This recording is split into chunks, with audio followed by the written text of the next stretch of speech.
I talk, you listen. Welcome to my one-man panel of madness.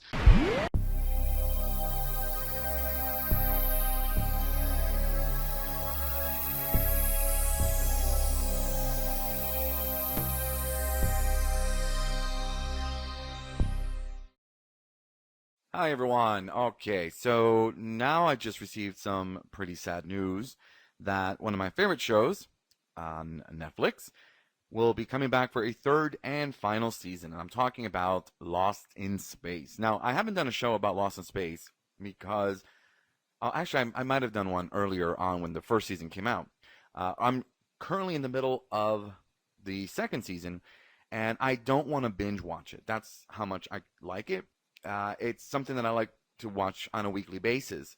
So I'm almost done with it, and then I just saw that it is coming back in 2021, so that's great. We've got Doctor Who to look forward to, a new Lost in Space. So I'm a little upset because I loved Lost in Space. I've always watched Lost in Space since I was a teenager. I remember watching it with my grandmother. Again, this goes back to my introduction to the Sci-Fi channel back in the early 90s. And I think it was a daily show or it was a weekend show. I'm trying to remember because I know that they used to have shows on the weekends and on the weekdays. But I love the theme to Lost in Space. Actually, a good friend of mine, when I worked at Disney, he knew that I loved Lost in Space so much that for my birthday, he got me a Jonathan Harris autographed photo, which was great. It's awesome. He is also a huge fan of Lost in Space, who actually told me that when he dies, I'm going to get his entire Columbia House VHS collection of Lost in Space. Yeah, I mean, it's something.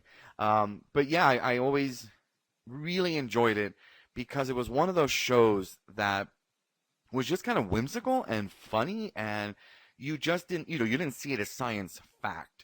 Okay, because I mean, a lot of the show, I mean, the colors and these little ships that they would fly in, it just made it sort of like an impossible sci-fi show, but you weren't really thinking about it. So if you remember the classic show, you know what I'm talking about. Not even like the actors, but just the whole sets. Again, ships would you would see a ship and then boom, smoke effect, and it's gone. Like you were thinking, wow, it must have taken off. And they were rickety, and the sets were just reused from other sci-fi shows and movies. But it was great, and the theme was I always just loved that opening theme. And I was so happy when they incorporated it into this new rendition of Lost in Space. So I still need to finish the last season and see what's going to happen in the third season. Now, there was a letter from the showrunner, and I'm going to try to read it as best as possible because, let's see here. Okay. So, because apparently they considered this show to just be kind of a trilogy. So, the showrunner says, from the beginning, we've always viewed this particular story of the Robinsons as a trilogy. A 3-part epic family adventure with a clear beginning, middle, and end. I don't know if I believe that. It's just kind of like with my whole idea with Star Wars, that George Lucas claims that he always had sort of a beginning, middle, and end. Maybe some parts of it were. I don't know. I think it was one story and then just kind of developed, but that's just my opinion.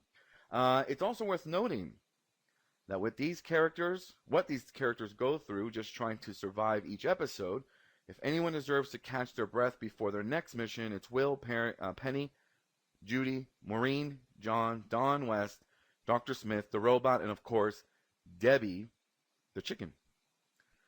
So while this chapter of Lost in Space is coming to a rousing conclusion, I'm excited about continuing to explore new stories with my friends at Netflix and for all the incredible possibilities that lie ahead. All right, so I don't know. Maybe it was meant to be a 3-part series, and or maybe the ratings for this show have declined. And again, I really enjoyed the first season, but the second season immediately, at least I can tell you this from right now, it just felt like, wait, it was supposed to be about the Robinson family. Now it's this whole crew that is lost in space. So it's no longer about just the family, but everybody that was trying to get to Alpha Centauri. And that was only my only sort of tidbit because I really love, Parker Posey as Dr. Smith has been great. I mean, talk about devious. Um, she's just nutty. I mean, she's just completely nutty. Um, Will Smith always being kind of like the Will Smith character has always been, the one who was always friendly with the robot. The robot storyline is cool. I can't say was or anything because I haven't finished. I think I have two episodes left. So yeah, it kind of came as a shock. I thought the show would go a little bit further, but maybe it's just a matter of it's time to move on to other things, and maybe that's what Netflix wants. So I don't know. Was it because they really intended it to be a three-part trilogy? Because they would say that kind of right away. With Picard, for example, they have already said that it would be, I think, 5 seasons or something like that. I know it was already pre-mentioned that, Picard would have a certain amount of seasons. So, obviously, if you had a 3-season storyline, you would have said this is a 3-season storyline. So, was it the ratings? Is it really that? I don't know. Hopefully, we'll find out. But I really do have to finish season 2 of Lost in Space so that I can talk about it. And then, be even more sad that we're only getting one more season at some point in 2021. So, all right, that's all I've got. Very short segment today. So keep listening, subscribe, share with your friends, comment if you don't want to. That's fine. I don't care. Okay, bye.